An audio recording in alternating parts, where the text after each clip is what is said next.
Our team was kept busy on a farm recently in Christiana, Manchester, learning about some best practice methods. And over in neighbouring St. Elizabeth, they observed students' creative use of renewable energy.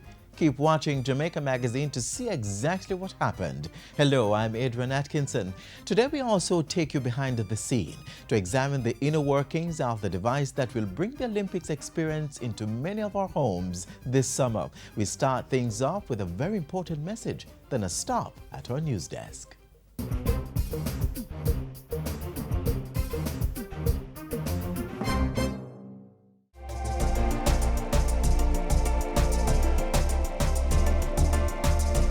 I'm deeply concerned by the number of Jamaicans killed on our roads. Over 200 since the start of the year. Safety on our roads is our responsibility. Jamaicans, drivers, passengers, motorcyclists, and pedestrians, slow down. Observe the rules of the road. Be courteous. Drive defensively. Be considerate. Buckle up. Wear a helmet.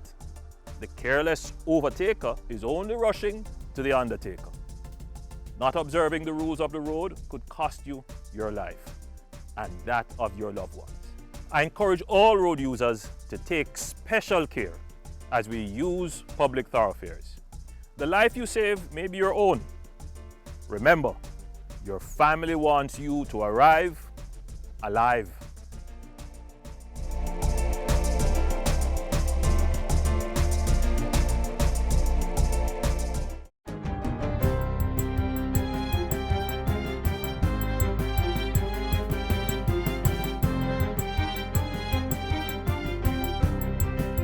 Good day, I'm Tamara McHale and this is your GIS News for Thursday, July 21. The Tourism Ministry will be contributing $1 billion over the next 4 years to fund security initiatives. Portfolio Minister Edmund Bartlett made the announcement on Tuesday as he underscored the importance of tourism and security agencies partnering to address crime in resort areas. We have already identified some of the areas that we are going to be working with you on.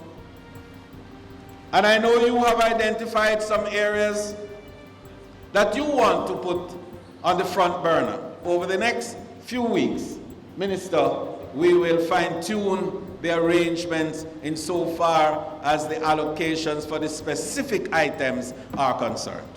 National Security Minister Robert Montego agreed on the need for partnership.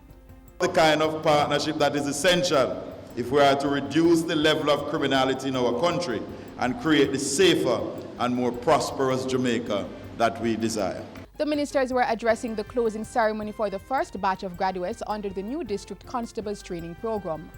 With $106 million in funding from the Tourism Enhancement Fund, 89 district constables received training to protect tourists and Jamaicans in prescribed areas and resort towns. Another 11 district constables will be trained to bring the initial complement to 100 by the end of the year. By the year 2018, a total of 250 officers will be trained and deployed.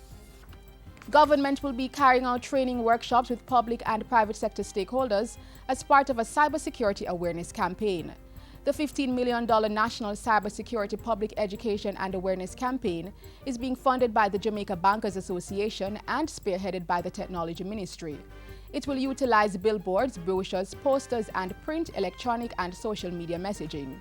In his address at the launch, Technology Minister Dr. Andrew Wheatley said cybersecurity had become even more critical with the advancement of technology, including increased access to the internet. With information, we can and must empower our people to be aware and secure in cyberspace.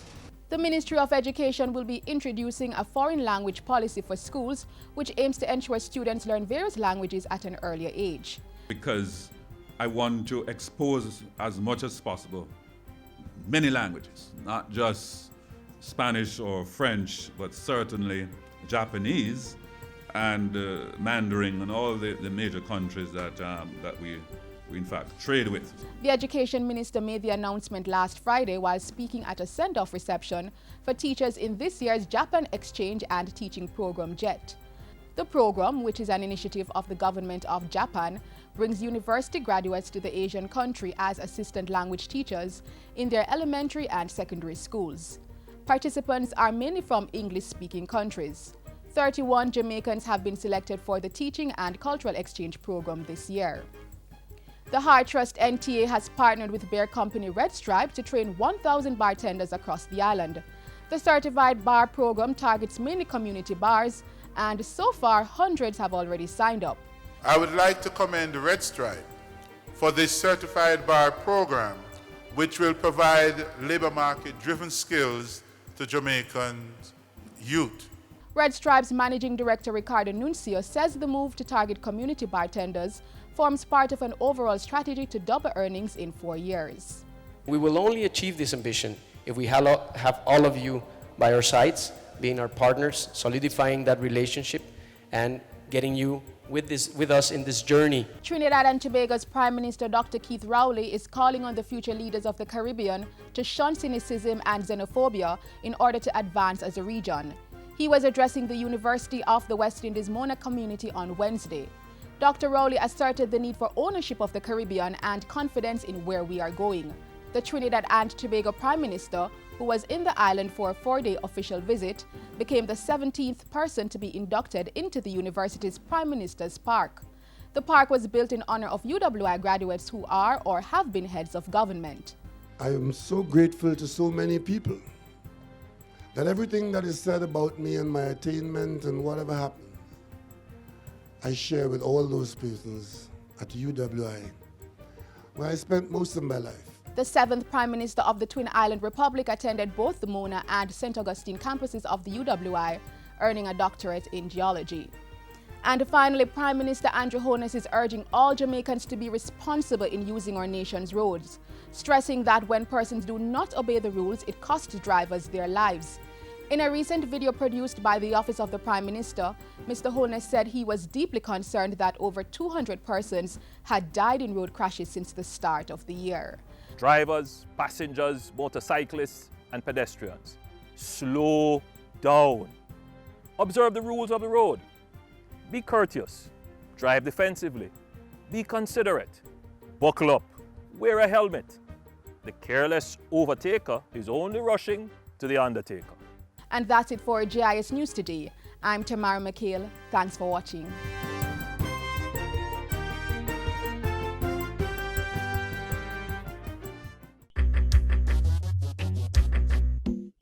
Nutritious food, succulent dishes, superior workmanship, and excellent service.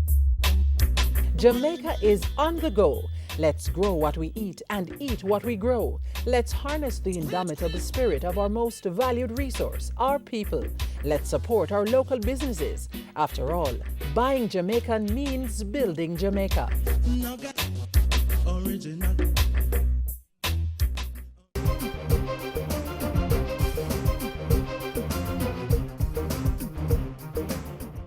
Government is serious about building the capacity of our farmers, and this is being done through strong partnerships. This move is intended to further boost the sustainability and economic viability of the agricultural sector.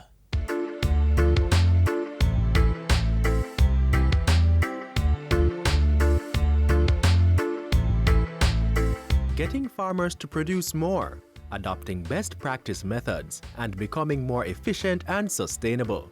The Ministry of Industry, Commerce, Agriculture and Fisheries has aligned itself with partners to grow the agriculture sector. One of those partners is the World University Service of Canada, WUSC Caribbean. They have been providing resources and technical support to small and medium-scale producers in order to boost agricultural outputs in 5 targeted crops. These are Irish and sweet potato, onion, ginger and sweet yam. The work is being done through the promotion of regional opportunities for produce through Enterprises and Linkages Propel project. The 5-year project, which started in 2013, also provides assistance to establish market linkages. We want holistic, integrated approaches between all the different actors in the marketplace. Propel as a support entity, helping farmers to produce and also to produce quality products, has helped us as a marketing company to be able to push marketable goods into the supermarkets, the wholesales, into the restaurant areas, into food service, in hotel industry. We are targeting a total of 5,000 farmers in Jamaica by the end of the project. We are very close to 3,000 and we are profiling all those farmers. By the end of March next year, we hope to have about 3,500. And by 2018, when we leave, about 5,000. Jamaica is one of 5 Caribbean countries where the $1.9 billion project is being implemented. The others are Barbados, Dominica, Guyana, and St. Lucia. To help them care for the crops, farmers are given training in when to spray, what chemical to use, and how to protect themselves. The day you plant your potatoes, you'd have spent 70% of all your money. And if you don't care it well for the next 12 weeks, you could lose everything. The training has also built the capacity of farmers who are now providing the service to other farms. We were able to provide 9 of these guys with pumps, overalls, water boots, and they're now spraying and running their own business, providing service to the other farmers. Training was provided by the Rural Agricultural Development Authority and Level 1 certification by the Heart Trust NTA. I love it. I feel like a professional already. You understand? So I just wanted to take each step at a time and go forward. Through the Propel project, farmers are introduced to new technologies that will allow them to reduce production cost, become more efficient, and produce more. This includes plastic mulch, which is a weed control method, and micro greenhouse technology applications. Manual reaping time of potato will also reduce significantly with the introduction of a harvesting machine. From what I'm seeing, it is quite satisfactory to me because it is my intention now to make sure I get one of these machines because I'll be able to plant more potato and I would see a better income for myself. Minister without portfolio in the Agriculture Ministry, J.C. Hutchinson, was in Manchester for the demonstration of the harvesting machine and acknowledged the work being carried out under the Propel project. It's one where I think we are going to have to look to see if we can expand that, we get more equipment like that. This technology here is one where you see that it not only facilitates the cutting down on the growth of weeds, which also eliminates quite a lot of the labor. And by doing that, you are also putting more money in your pocket. The area of research and development is also being strengthened under the Propel project. In May 2016, a Memorandum of Understanding was signed between World University Service of Canada WUSC and the Scientific Research Council SRC. That agreement will build the SRC's capacity to produce clean planting materials for Irish potato, ginger, sweet yam, and sweet potato. The agency will be able to supply farmers and companies with virus-free plants and to identify and analyze natural predation for biological control of pests and diseases. There is also partnership with Bodle's Research Station for clean planting materials for ginger. By bringing the different stakeholders on board, the project is creating a sustainable output of planting materials to aid farmers in their production, which should ultimately lead to a steady distribution of produce.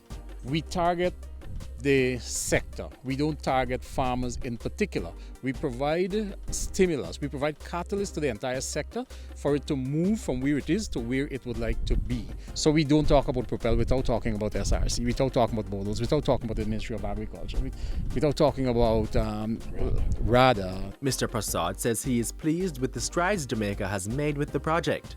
I'm really very satisfied. Jamaica, for our $87 million that has been contributed so far, I think Jamaica has contributed close to 40 million of that. I mean, I don't have the exact figure, but in terms of production that has reached the high value market, Jamaica has contributed close to 40 million of that. In terms of research and development, in terms of linkages, in terms of getting all people on board to say how do we solve the issues, Jamaica is way ahead of the game.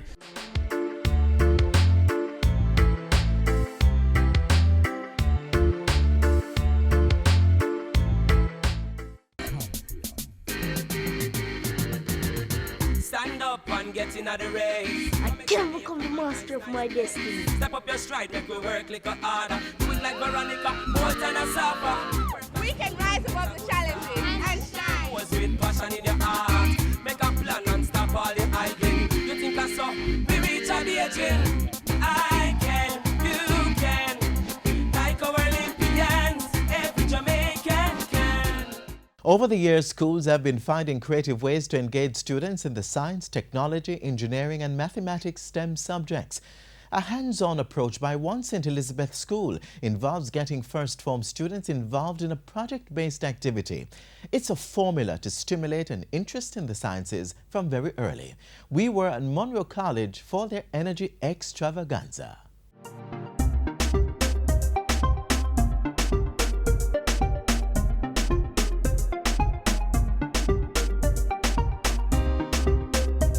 My name is Jamal Hall and I'm here at Monroe College at our First Form Science Energy Day Extravaganza. We are trying to inculcate the use of various alternative energy sources among the First Form group. Some of them are as displays where you have the wind-powered, solar-powered. This is Sandre, he has his piece right here.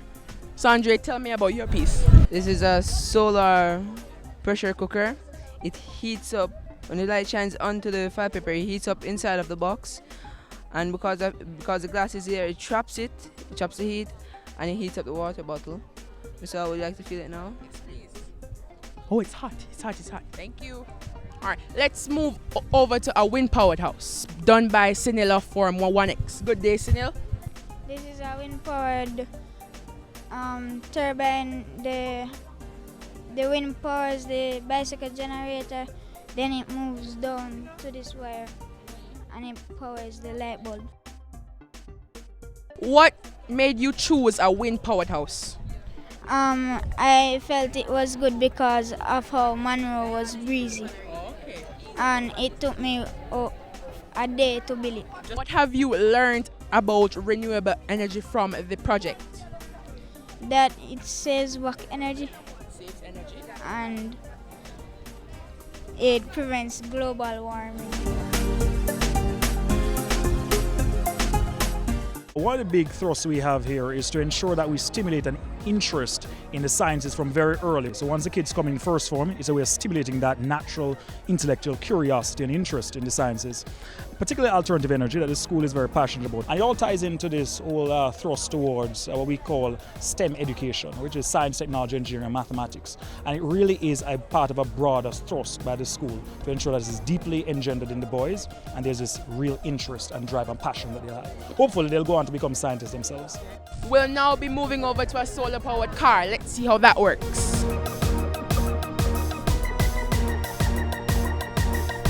We use a plastic bottle, 4 tires from an old toy car, and a rechargeable battery with a 3-volt solar panel and a 1.5 voltage motor inside the car. With the solar panel takes power from the sun, send it to the battery, and the battery powers the motor.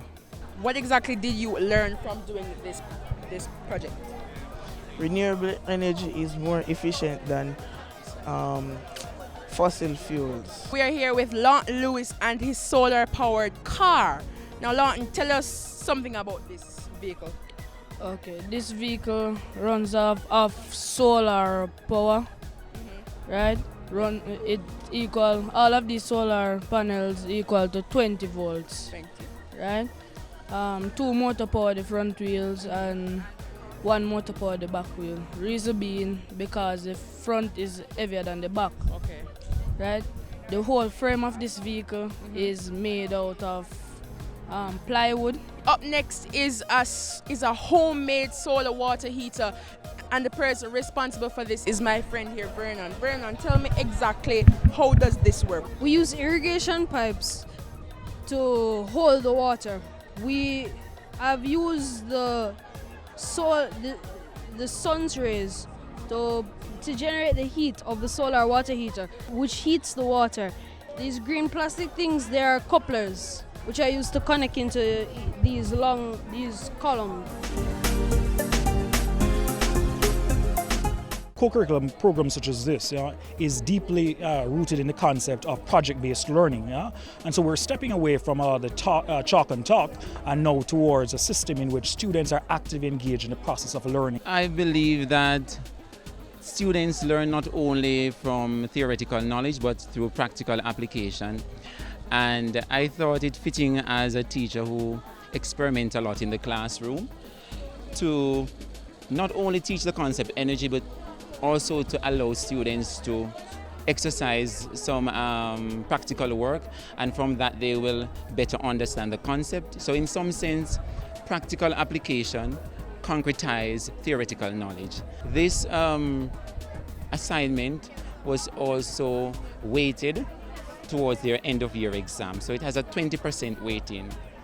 This I think is very interesting for first formers, so it's like an SBA component of their final exam. Now it's time to check out my masterpiece. Let's go. Okay, this is a solar powered company. Now, everyone made houses, but I decided to make a company that could be later on used, meaning that it could develop to something bigger. Here, I have my solar panels, and if the sun shines, heats up these two panels, and then the light inside the house turns on. The benefits of solar is basically it is healthier, it's cheaper. They are more cleaner and release less pollutants in the atmosphere than other energy forms. I found out that green energy is the best energy and that solar panel isn't there and it's better than using the normal electricity. This whole day is basically about the use of renewable energy, and we are just so glad that you could be able to stop by and see what we have to share, and now we can spread to the whole world what you can achieve using renewable energy sources.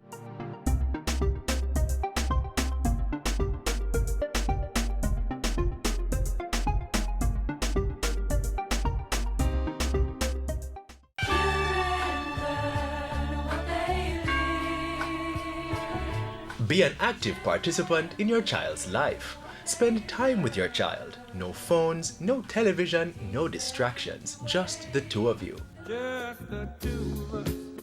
Get to know your child through play. Why not go to the park and get on the monkey bars? Sharing a meal can also be a time of bonding. If your child's in school, be involved in school activities. Speak with your child's teacher, follow up on their progress in school, and see how you can help. Assist them with homework. Attend parent-teacher meetings and support school fundraising events. Remember, your child's future is in your hands. Safeguard it. So glad you are a child of mine.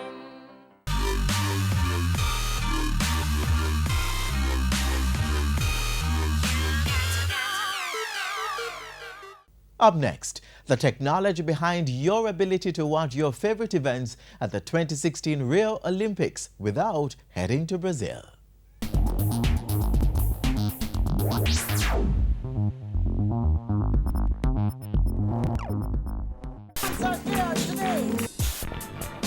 Welcome to where it's at.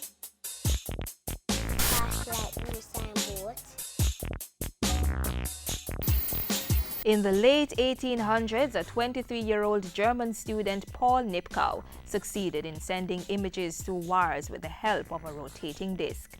He had invented the first ever mechanical module of television using a technology called the electric telescope. Other inventors after him perfected the craft by using the cathode ray tube and mechanical scanner system to create a new television system. And so, what was once a manually operated machine that only gave black and white pictures is now a more sophisticated modern electronic machine operated by the press of a button.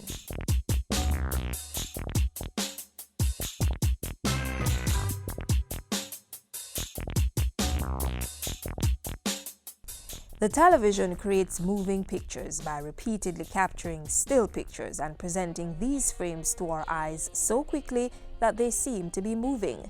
The TV set receives these pictures along with sound as electronic signals sent from broadcast houses, or TV stations as we call them. The signals go through the tuner or antenna socket. Now in the TV you have the demodulator circuit. That now separates the video from the audio. The video information is sent to the CRT, while the audio is sent to the audio processor in order for us to get sound. The CRT, or cathode ray tube, is often referred to as the picture tube, and elements inside it begin to reconstruct the pictures almost immediately. From this point, the picture signal goes to the electron gun circuit, which splits the video into separate red, blue, and green beams to drive the 3 electron guns. Attached to the gun, the all-important flyback. This flyback supplies the high voltage.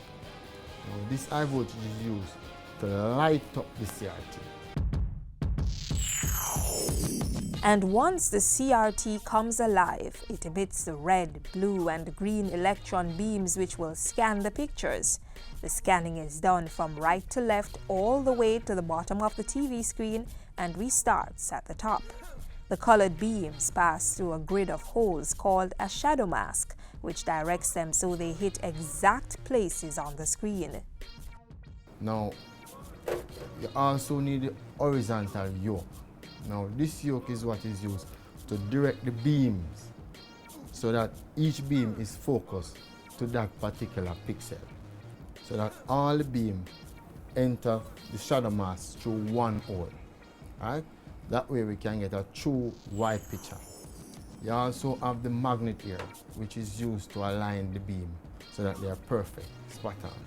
Inside these tiny holes are phosphor-coated color dots, which when they're hit by the beams, quickly build up a colored picture, while elsewhere on the screen remains dark. Spots of light are also produced on the screen by the transfer of the CRT beam energy to the phosphor. That is what allows us to see the light. The ultraviolet ray is really invisible to the human eye. So the phosphor is what creates that bright light so you can actually see the picture. So what we see on our screen is the combined effect of all the electron light emissions. Everything happens so fast that it almost seems instant, but the reality is that the electron beams actually scan a pixel mask of 525 lines 30 times per second. This is what creates the illusion of moving pictures. While all this is happening, audio information from the incoming signal passes through a separate audio circuit, which drives it to the loudspeakers so they can recreate the sound exactly in time with the moving picture. So in a nutshell, the signal from a broadcast house goes to your TV tuner or antenna socket, then to the signal processor, which separates the audio from the video. The video signal is then fed to the cathode ray tube while the audio signal enters a separate circuit, and both go through a quick but complex process to produce picture and sound. Pleasant viewing. There's a concert today, come along, there's a concert here today. So take your seat and pose your best.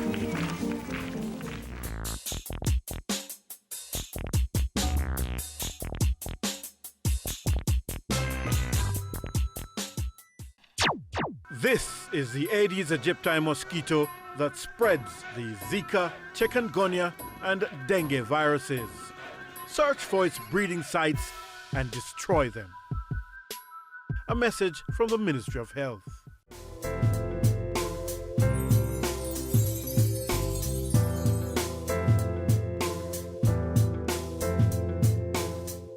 We bring the curtains down on our show for today, but another Jamaica magazine will be on again tomorrow. In the meantime, log on to our website, jis.gov.jm, or our YouTube channel and stay connected. Keep sending your feedback to jamaicamagazine@jis.gov.jm or tweet at JIS News. On behalf of the entire production crew, I am Edwin Atkinson saying thanks for watching.